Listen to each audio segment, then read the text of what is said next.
Heather Chandler was the only person who could control Kurt and Ram, and now she's dead.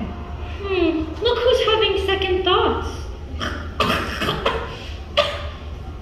I'm gonna be coughing up drain cleaner for an eternity. I know I technically didn't kill Heather Chandler, but I still feel bad. But not as bad as I should, and that makes me feel worse. What are those two doing? Looks like they're cleaning out your locker. I didn't tell them they could do that. Veronica, tell them to stop. Veronica! Oh, shut up, Heather! No, Veronica, you shut up! I don't have to shut up anymore. That's Heather Scrunchy. Not anymore. Heather Chandler is gone.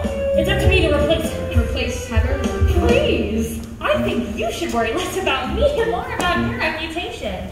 Kurt and Ram have been telling the whole school about your little cow-pasture makeout session. Wait, makeout session? That's a lie. Nothing happened. I just reported what I heard. Kurt and Ram have been talking. Veronica Sawyer was out of control last night. She was all like...